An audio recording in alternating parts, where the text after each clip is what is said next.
और बुलेटिन में अब होगी बात उत्तर प्रदेश के महासंग्राम की, जहां पर चुनावी सरगर्मियां दिनों दिन बढ़ती जा रही हैं। आज यूपी में चुनावों के लिहाज से काफी खास दिन, क्योंकि आज पहले फेज के नामांकन का आखिरी दिन, साथ ही सेकंड फेज के लिए नामांकन का दौर आज से शुरू हो रहा। आज दूसरे चरण के नामांकन का पहला दिन है। तो वहीं एक तरफ बीजेपी आज यूपी में अपने उम्मीदवारों की तीसरी सूची जारी कर सकती है, तो दूसरी तरफ बीजेपी के ही अध्यक्ष जेपी नड्डा आज आगरा बरेली का चुनावी दौरा करेंगे। यहां पर वो पार्टी के पदाधिकारियों के साथ बैठक भी करेंगे। इधर अखिलेश यादव के चुनाव लड़ने के ऐलान के बाद ऐसा माना जा रहा है कि वो मैनपुरी की करहल सीट से चुनाव लड़ सकते हैं, और इस मुद्दे पर बीजेपी और समाजवादी अपनी अपनी प्रतिक्रियाएं सामने आ रही हैं कि आज कांग्रेस यूपी के लिए अपना मैनिफेस्टो जारी कर सकती है।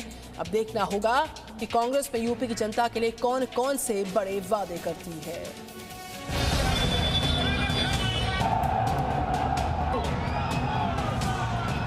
यूपी में चुनावी शंखनाद हो चुका है और पार्टियां जी जान से तैयारियों में जुट गई हैं।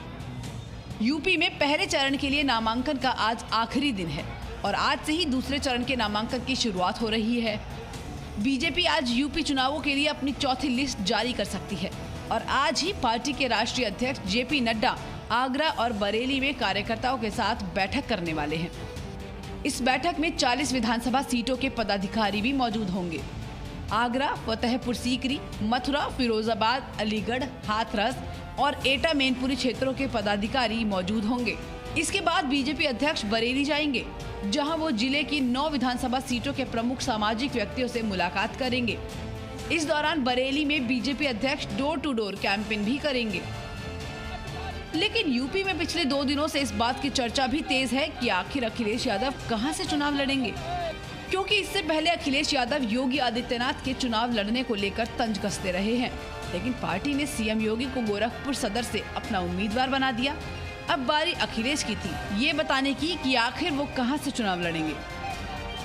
माननीय राष्ट्रीय अध्यक्ष जनाब अखिलेश यादव जी की विधानसभा चुनाव लड़ने के लिए कार्यकर्ताओं की बड़े स्तर पर मांग रही है।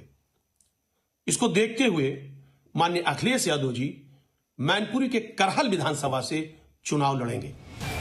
उधर अखिलेश के करहल से चुनाव लड़ने के फैसले पर बीजेपी ने कहा है कि वो अखिलेश की गलतफहमी दूर कर देंगे।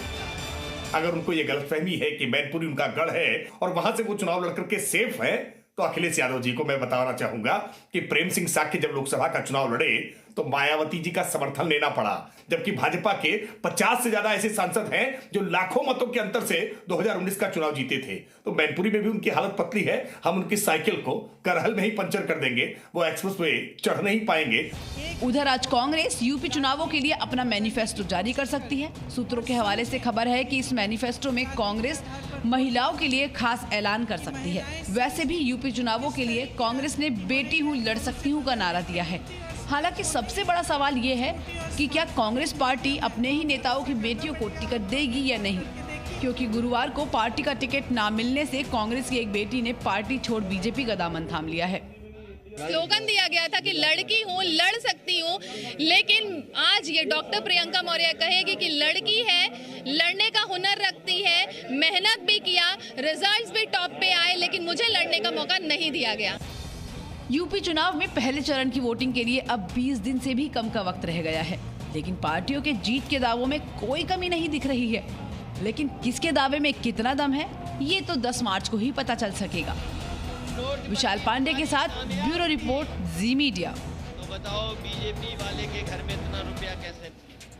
यूपी में चुनावों की तारीख के साथ नामांकन का दौर शुरू हुआ। आज यूपी के पहले चरण के नामांकन का आखिरी दिन, जबकि दूसरे चरण के लिए आज से नामांकन की प्रक्रिया शुरू हो रही। पहले फेज में 11 जिलों की 58 सीट्स हैं, जिन पर 10 फरवरी को वोटिंग है। इसमें शामली, मुजफ्फरनगर, बागपत, मेरठ, हापुड़, गाजियाबाद, बागपत की हम बात कर चुके हैं, मेरठ और साथ ही साथ आगरा, गौतम बुद्ध नगर, अलीगढ़ जिले की विधानसभा सीट शामिल। जबकि सेकेंड फेज में 9 जिलों की 55 विधानसभा सीट्स हैं, जहां पर 14 फरवरी को वोटिंग है। इस फेज में सहारनपुर, बिजनौर, अमरोहा, संभल, शाहजहांपुर, बरेली, बदायूं ये विधानसभाएं आती हैं। रामपुर इसमें शामिल है। कोरोना के चलते नामांकन के समय किसी भी प्रत्याशी को जुलूस की अनुमति नहीं है। प्रत्याशी सुविधा ऐप के माध्यम से ऑनलाइन आवेदन करके कॉपी रिटर्निंग ऑफिसर के समक्ष जमा कर सकते हैं। आपको बता दें, यूपी समेत 5 राज्यों के विधानसभा चुनावों के नतीजे 10 मार्च को आएंगे। Presenting V News app, available on Google Play and App Store. Download it now.